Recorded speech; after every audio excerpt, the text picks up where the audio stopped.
So if you really want to solve the homework gap, the best thing to do is to give schools and libraries that option to self-deploy. Welcome to episode 464 of the Community Broadband Bits podcast. This is Rye Marketilio McCracken here at the Institute for Local Self-Reliance. Today, Christopher talks with John Windhausen, Executive Director of the Schools, Health, Libraries, and Broadband Coalition, as well as the nonprofit's Communications Manager, Alicia Johnson. Shelby, as it's called, has worked to advocate for to and through broadband infrastructure, not only to connect community anchor institutions, but to facilitate connections through those communities as a way to bring better connectivity to communities as a whole. John and Alicia cover the wide array of specific projects Shelby has going on, from work on the Emergency Connectivity Fund to telehealth efforts to making sure community anchor institutions show up on broadband maps, as well as the larger picture efforts they participate in, including encouraging anchor institutions to cooperate and collaborate, and the future of spectrum and its role in expanding wireless networks across the country. Now here's Christopher talking with John and Alicia.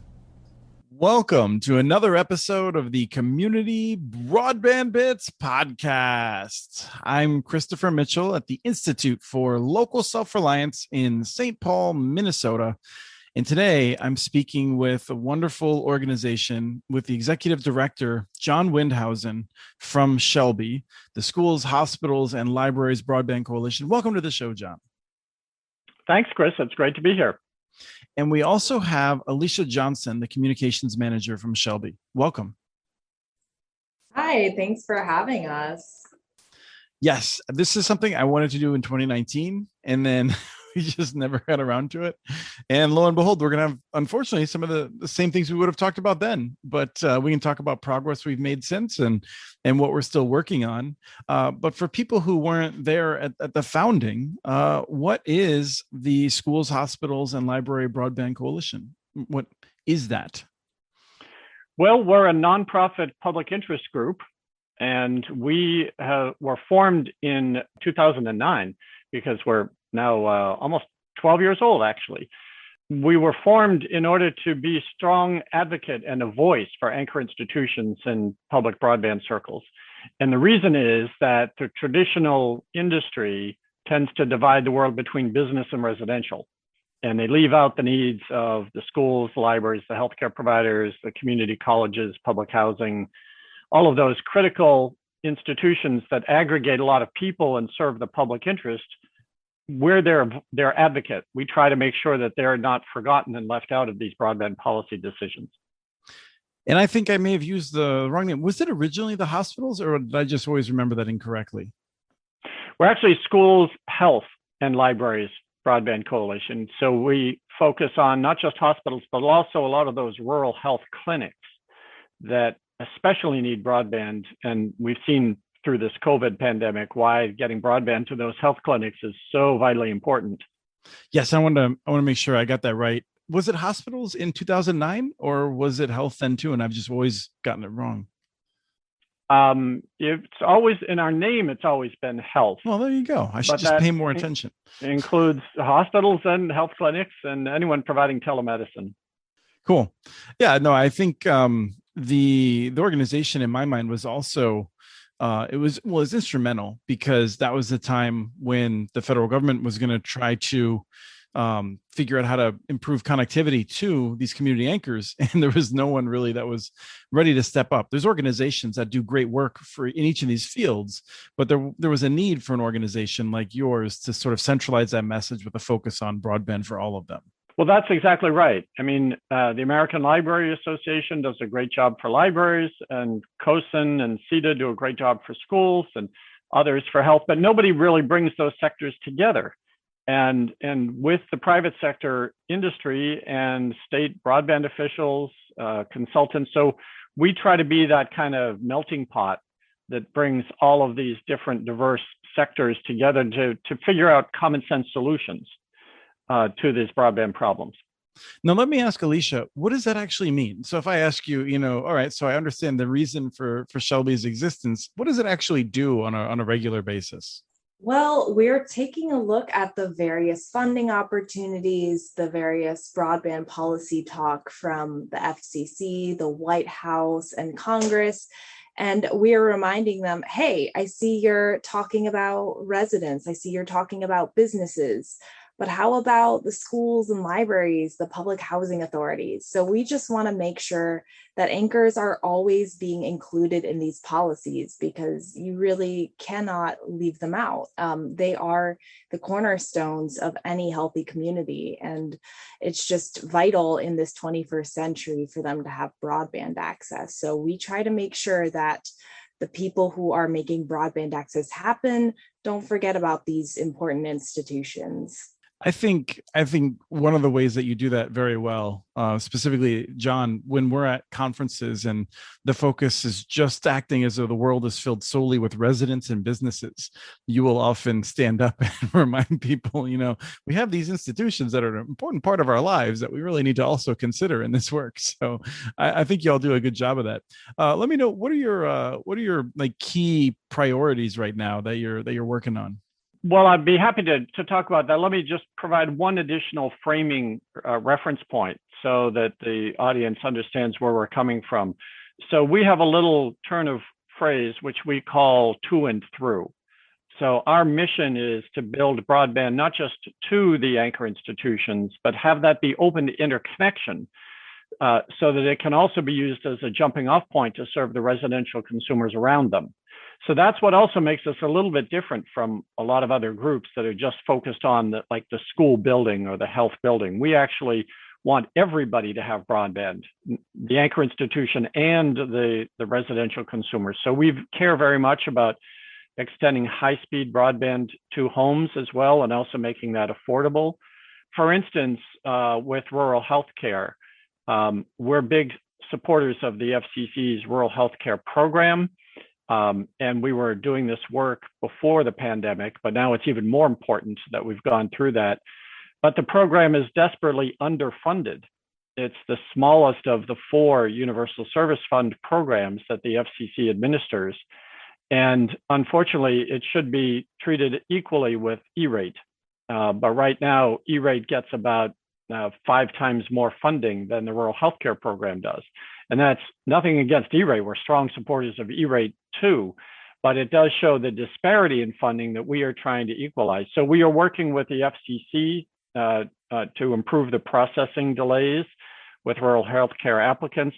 We're also sponsoring legislation in Congress that would provide an additional $2 billion to supplement the FCC's rural healthcare program.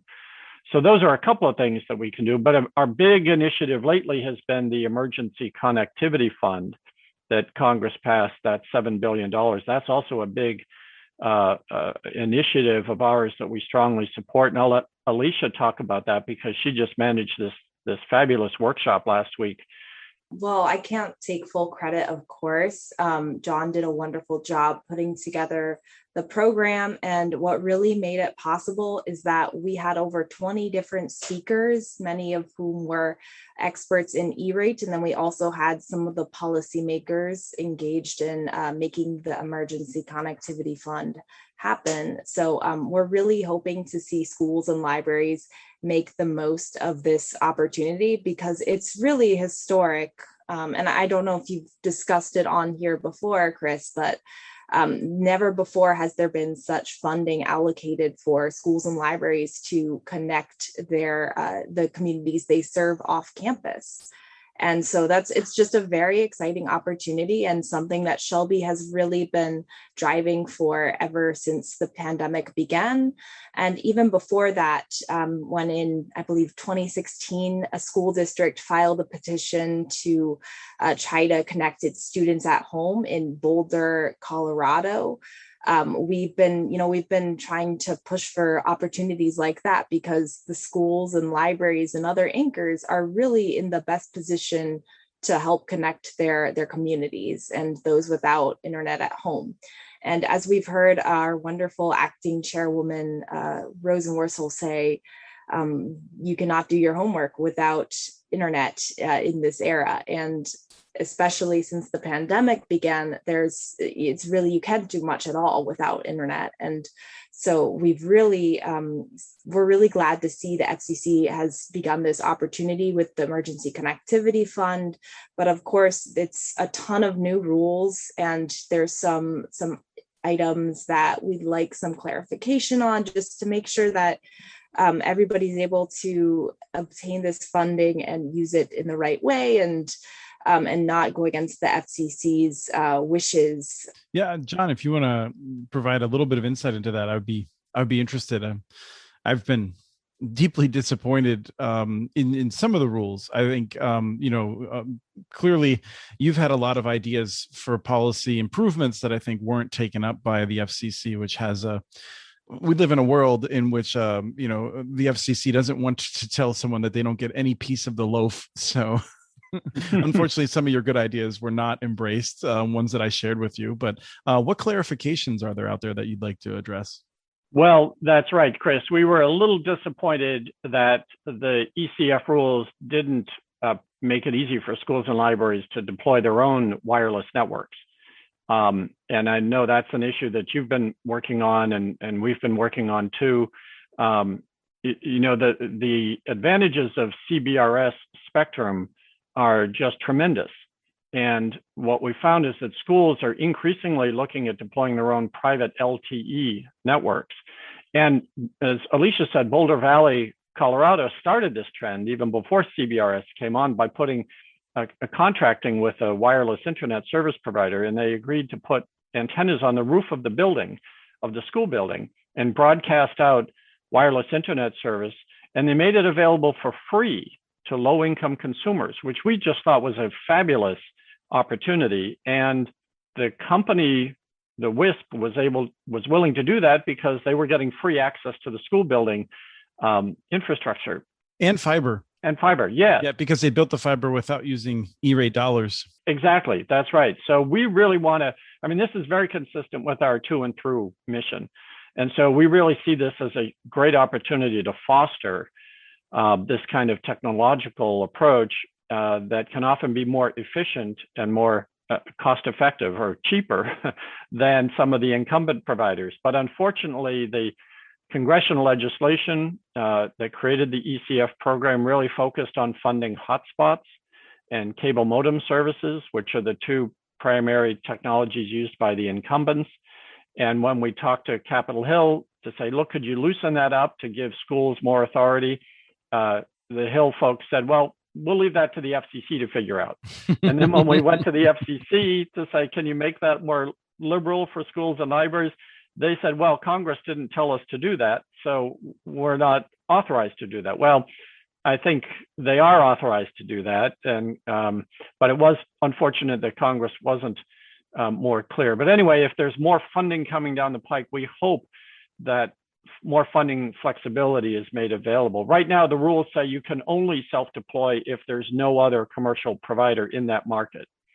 But that's hard for schools and libraries to know if there's another provider. The providers often exaggerate where they provide service and claim that they provide service when they actually don't, or the speeds aren't good enough, or it's too expensive. So there are a lot of reasons why a school or library could do this on their own and really connect a lot more students. So if you really want to solve the homework gap, the best thing to do is to give schools and libraries that option to self-deploy. Yes, and you mentioned the Boulder project, and they are featured in a paper that I was involved in through the Department of Education's EdTech office that we'll be highlighting on muninetworks.org. And I'm going to go ahead and guess that you all will probably feature on your lists and emails as some of that comes out. We did a podcast actually with the ISP and Andrew Moore, I think his name was, at Boulder, who got the call from the FCC that he was violating E-rate and would he please stop? And so they had to come up with an issue that they have, that you've carried that forward, that request for a waiver. But there's, for people who are really interested in more information on this, like whether you look at where this podcast is posted or just pay attention to my work or Shelby's work, you'll find more information about that in coming weeks, I think. Alicia, did you want to add anything to that? Another really enticing part about schools and libraries deploying their own networks as opposed to just hotspot renting is that that's a solution that will outlast the pandemic, because there are areas where hotspots aren't going to cut it. And we've we've talked to a number of school districts and libraries about their problems trying to connect their residents. And the number one thing we hear is, I don't want to get started on hotspots. The hotspots have been a nightmare. So it's great for some areas. It's going to work wonderfully for some people in some regions, but in other areas, a hotspot's completely useless. And I think anyone listening to this podcast is going to be aware of that, but it's something that the FCC didn't hear us on. And that was unfortunate, because even prior to the pandemic, the chair of the FCC, Rosenworcel, has been a big advocate for closing the homework gap. And so we'd really hoped that this ECF would be a good opportunity to address the homework gap issue beyond just the current crisis. And another issue that we've heard about is the document retention requirements for libraries. We understand that libraries are being asked to retain documentation of patrons who are borrowing hotspots and other devices for, I believe, 10 years after that device has been returned. And that's not something that libraries do. In fact, what library representatives have told us is that it goes against the very creed of the library mission. And so we do worry that if the FCC doesn't do something to address that concern, that it will discourage eligible libraries from applying for funding, because they're going to put those principles of library service over this funding. Yes, and frankly, I mean, just the libraries are very focused, and we know this for those of us who lived through the Patriot Act in the beginning of that. Like, they are a mountain when it comes to protecting the privacy of their patrons, and so I would not want to encourage them to just not participate, which I would guess many of them will choose to do. I want to move on, and so I don't want to spend too much time on this, but I want to note that, like, this issue of the schools, it isn't just about like, oh, the schools want to do this thing that's going to cost more money. In many cases, what we're talking about with these programs is whether or not you can consider it if it's the lowest cost. And even in cases right now in which it would be the lowest cost to self-provision, they're still being discouraged from doing that. And so I think that's something E-Rate has gotten right in the past with Shelby's help, was making sure that dark fiber, for instance, was on the table when it was the best deal for the taxpayers or for the people who pay the fees that fund the Universal Service Fund. So, but I want to ask John, how is it going in terms of making sure that all of our community anchors are connected to a high quality internet connection? Well, we're making progress, Chris, but it's been a little frustrating that we haven't solved this problem yet. And as Alicia said earlier, we don't even know how far away we are from solving the problem, because the broadband maps don't cover anchor institutions. And this is very frustrating. We've talked to the FCC because, they've launched a new mapping initiative, which, okay, that's great, to recognize that the old maps are bad. So we need new and better maps that are more granular. But the FCC seems to be only focused on the residential mapping, which is fine. We're not trying to denigrate that, but anchor institutions ought to be mapped as well. We ought to have a better data set for what kind of broadband anchor institutions have today, so we know how much money we need to solve the problem going forward. Joanne Hovis, who I think you and I both know and love. Terrible person. Can't stand her. She's the best. Yes. She's wonderful. She wrote a report for us a few years ago that estimated it would cost between $13 and $19 billion to connect all the remaining anchor institutions to high capacity broadband like fiber. And that was a significant study, but it was still based on estimates of the demand. We really ought to have a more rigorous mapping effort so that we would know how far away we are from that gigabit goal.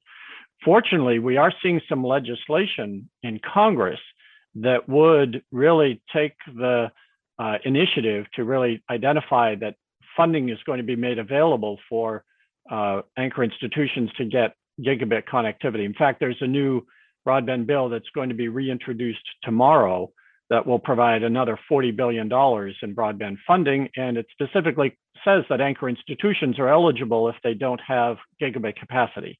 So we think that's headed in the right direction. And we hope, any of these versions that include gigabit for anchor institutions to be enacted by Congress in the near future would be a wonderful thing for this country. Through the magic of time travel, that bill will probably have been released last week as people are listening to this. So, okay. Sorry about the timing. Yeah, it's actually wonderful because they'll be able to go check it out if they're interested in it. I think it's a wonderful piece of legislation that I have also encouraged. I cited both support and offered a statement in support of. Right.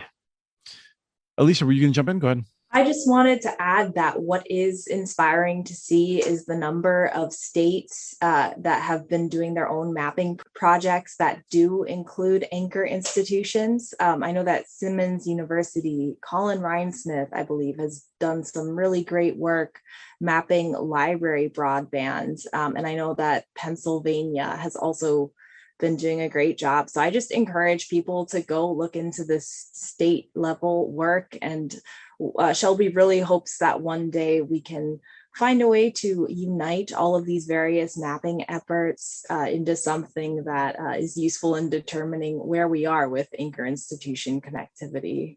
Yes, I've come around to the idea that probably it would be best if we had a coalition of states and organizations like yours, mine, and some of the others that actually developed a map that became kind of the authoritative map, because I do not trust the federal government to get it right. And I'm a little bit worried about states going off in different directions. And I felt like maybe if we could get a critical mass of states uniting behind something that had some rigor and really covered all of these different problems that we're seeing regularly, that would probably be a good solution. And then it would also be a little bit insulated from the world of the federal government, which isn't always easy for doing mashups and things like that. But we would have an incentive to try to help others extend it and things like that. Mm. Chris, you and I should have reached out to you before this podcast, because I've been promoting an idea for funding from this broadband legislation that it really should include funding for needs assessment by local communities. And, I realize now it was an oversight. I should have reached out to you to try to combine efforts on this, because my suggestion to amend this Broadband Act tomorrow on needs assessment was not adopted. But let's keep working together on that to see if we can improve that, because we know the federal maps are not going to be good enough. We have a lot of questions about the state maps. I think the local communities are in the best position to determine where broadband does and does not exist on the ground. But they need funding in order to be able to carry out that needs assessment. They can't just do it. They probably need to hire a consultant or an engineer to examine the broadband capabilities in their network. Yes, and I've been hoping that philanthropy would help to demonstrate how this could work, and how we could potentially develop some tools to make that a bit easier. So maybe they wouldn't have to hire a consultant in every single city or things like that. But yeah, I mean, there's so much opportunity out there. That's the thing that I feel like I wake up cheerful no matter how many times I'm disappointed at the news that I read the day before, because there's a lot of opportunity out there still. Mm-hmm. Not every day. I wake up not cheerful sometimes, I'll admit it. I want to ask about telehealth. I mean, this is something that you mentioned, John, that it is underfunded. I feel like even though people recognize that it has tremendous implications, I don't think enough people really appreciate just how much that is. And to give you an idea, I've been saying this for a while. People in broadband think of broadband as being expensive. And so when people in telehealth or in healthcare more generally think about broadband, they think, oh, it's expensive. But in healthcare, broadband is nothing.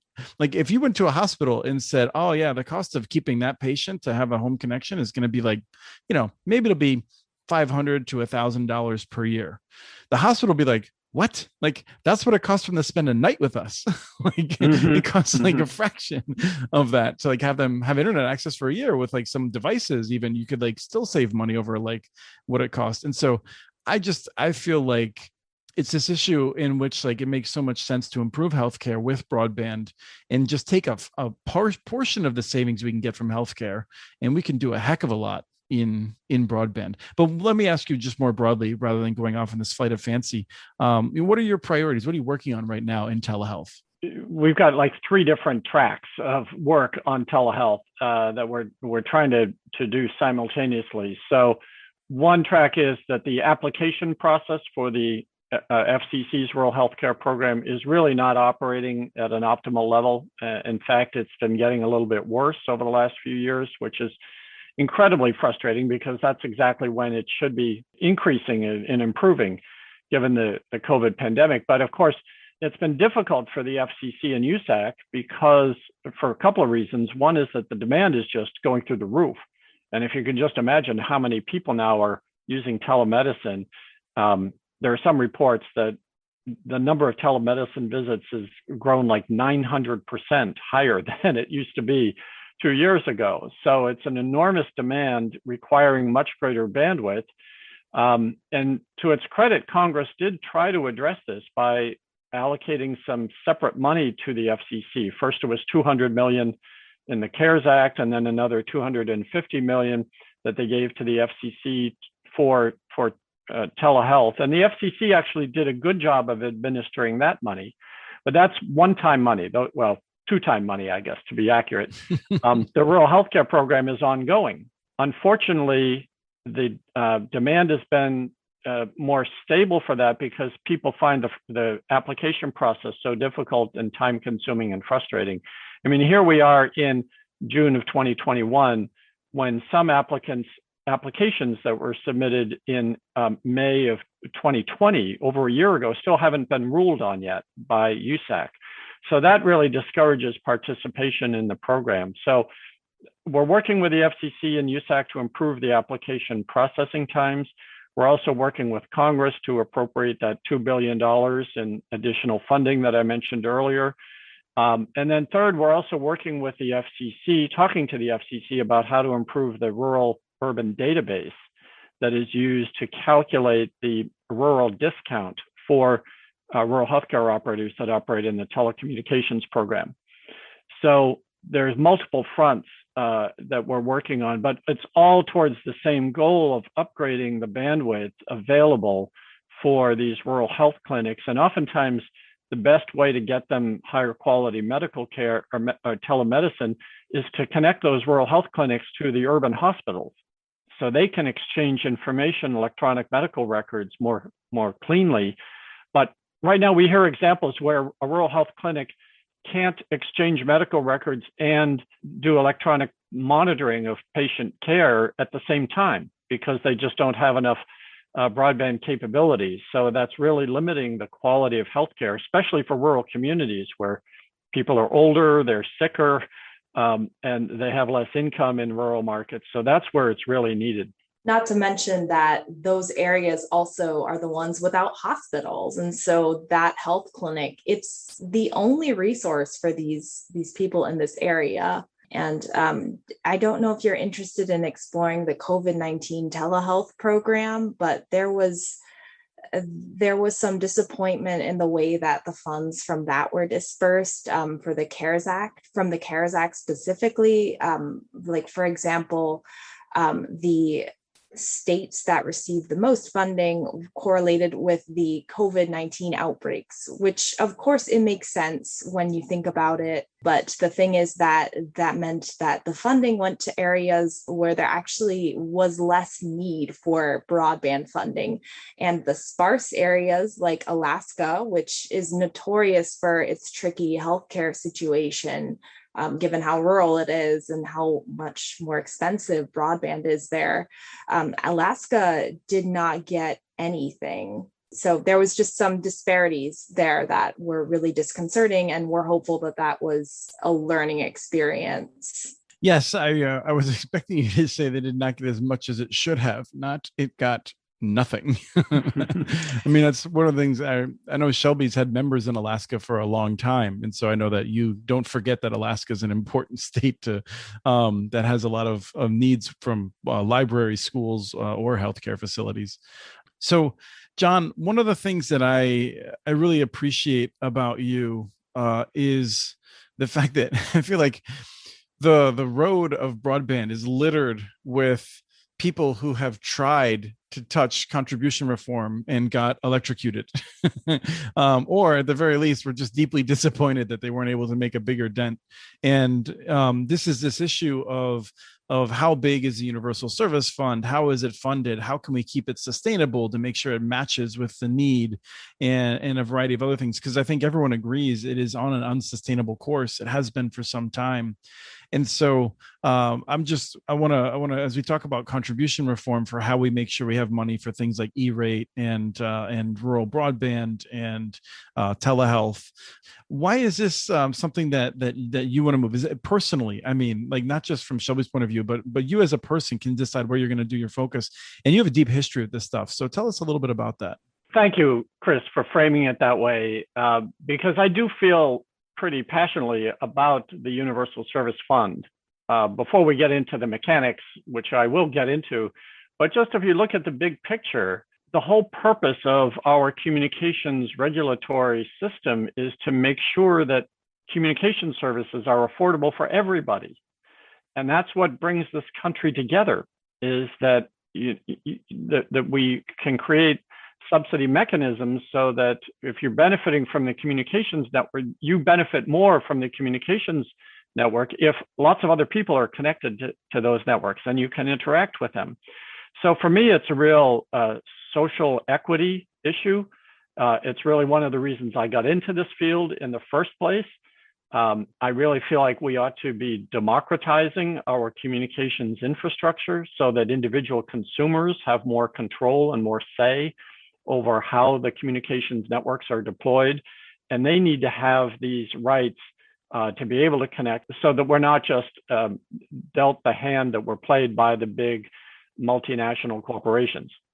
So the Universal Service Fund really is a philosophy that I think is so important, vitally important to bringing America together so that we're all working together to achieve a similar goal of connecting everybody, sharing information, selling products and services, and just inspiring each other. But we need to be connected to broadband now if that's going to happen. I mean, this is the future. But the current universal service system is funded with an old-fashioned mechanism that only places a fee on your telephone bills, on your international and interstate end user communications, telecommunications services, and some telecommunications. So that is still an old way of collecting the money when really most of the funding is being spent on broadband networks. So in my view, we really ought to be assessing a fee on broadband consumers today in order to encourage everybody else to be connected to those broadband networks in the future. And so I have been working with several other organizations who also feel the importance of continuing and improving the Universal Service Fund, because we all have a joint interest. Yes, we may have some differences of opinion on each individual program, but collectively, we all believe in the notion of universal service, and everybody should be connected.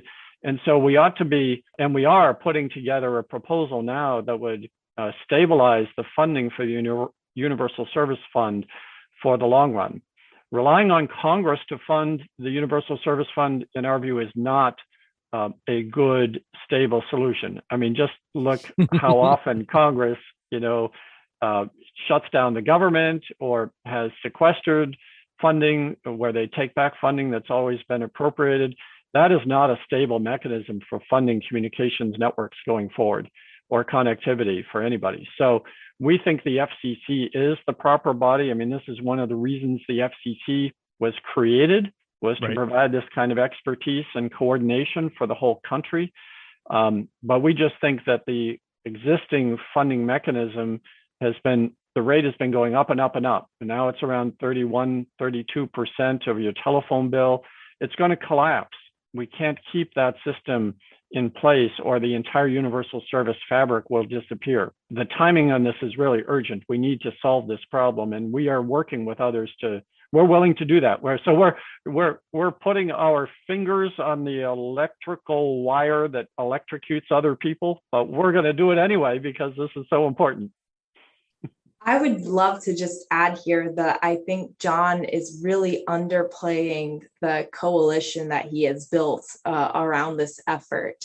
He has been convening any and every organization with a stake in this. Not obviously Shelby is not not a partisan organization, but really it's across industry lines, and so he's really put together something wonderful. And I do want to raise, John, the naysayers' view of the idea that moving the contributions base to a broadband based source of income, would that hurt consumers? Because that's something that I think we've heard floating around. And I know that you have a certain thought about that. Well, I have to intervene because I just have to say that I don't know what that means because internet users are not consumers. And John's heard me rant about this before. So I know you all have your way of talking about it, but I just wanted to get that in there. Thank you. My apologies.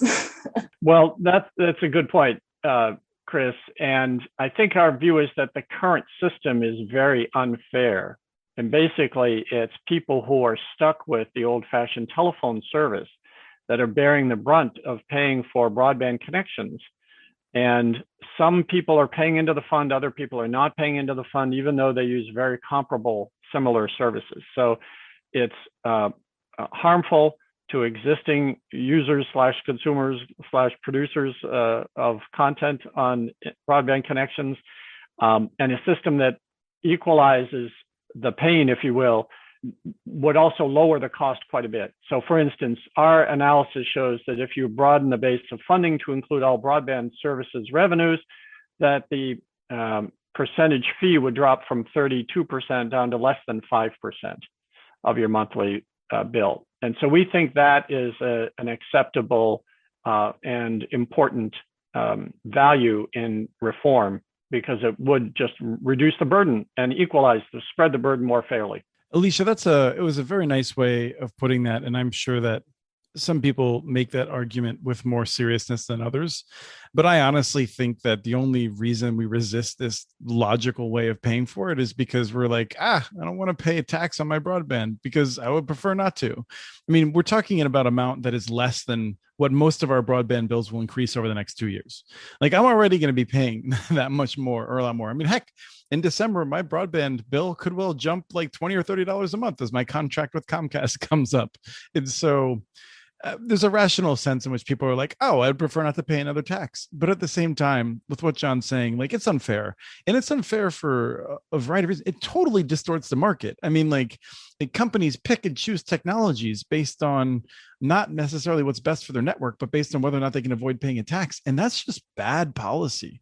So we really need to fix this. And I honestly think that the arguments that are against it are often made in, I think, bad faith. But the simple fact is it's still very hard to change a system like this. So I think John is a perfect person to be working forward on it, because if it was someone like me, people would be like, we're not going to trust Chris. But like, everyone trusts John. So. He yelled at me for using consumers incorrectly. I'm not going to trust Chris. I do that often.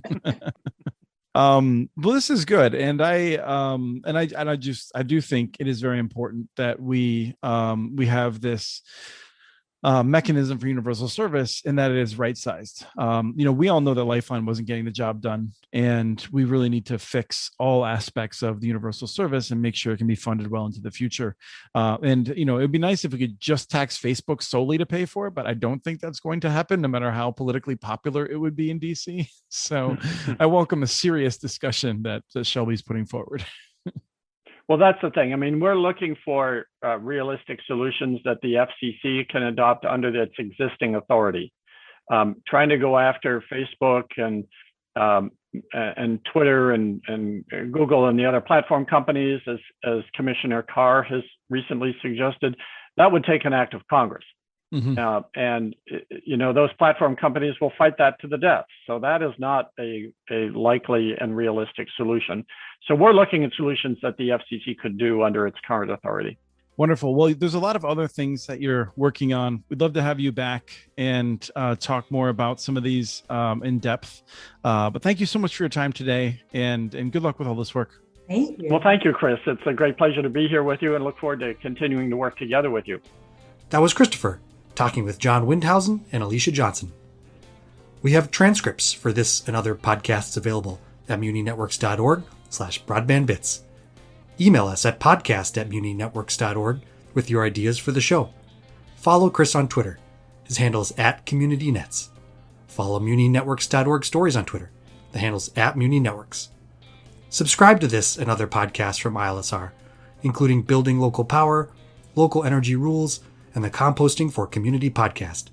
You can access them anywhere you get your podcasts. You can catch the latest important research from all of our initiatives if you subscribe to our monthly newsletter at ilsr.org. While you're there, please take a moment to donate. Your support in any amount keeps us going. Thank you to Arnie Huseby for the song Warm Duck Shuffle, licensed through Creative Commons. This was episode 464 of the Community Broadband Bits podcast. Thanks for listening.